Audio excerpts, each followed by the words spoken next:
people in the FBI that were part of the crime network, stay-behind network, are now singing like canaries to the House Intelligence Committee and to the president. And the word is from very good sources, it's Mr. McCabe, who's lucky he's not going to get indicted. The whole house of cards is imploding. The man that they said front and center was the top Russian agent at the heart of this just spoke to the major unions there in the UK. He spoke to Oxford. Now he's going to Cambridge. He joins us via telephone as he drives through the English countryside. So we'll see what happens, and then we'll, in this segment, the next, read some of the real bombshell areas of the memo that we haven't gotten to yet, but it's exactly what Roger Stone said back in January and February of last year from his sources. It's exactly, and it's the president we now know from the cover page, which is even bigger than I think than what we already knew in the memo, that says, I'm the author, basically, of allowing the intel of the House. I'm ready to give more intel to you that will destroy these people if they don't come to heel, if they don't cry for quarter. The problem is they're not going to give us quarter, are they, Roger?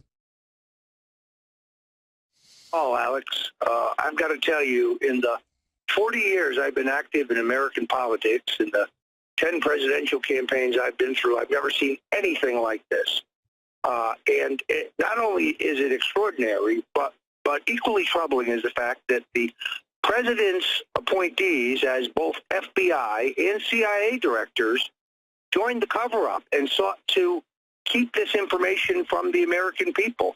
They actually argued against the release of a memo that not only exonerates the president on the question of Russian collusion, but proves that the FBI actively was involved in fabricating evidence to justify the surveillance of the Republican candidate for president of the United States. It's 10,000 times worse than what Nixon. It's criminality. It's 10,000 times worse than Nixon.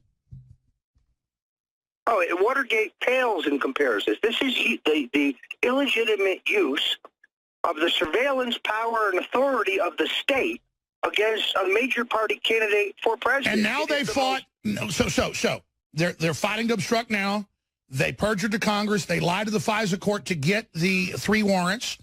They have lied to the president. I mean, they have committed so many crimes. It's dizzying, Roger.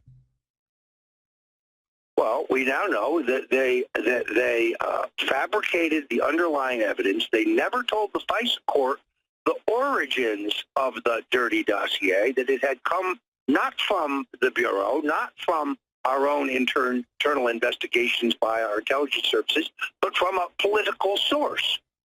The president needs to fire the current FBI director, Mr. Wray, who has fought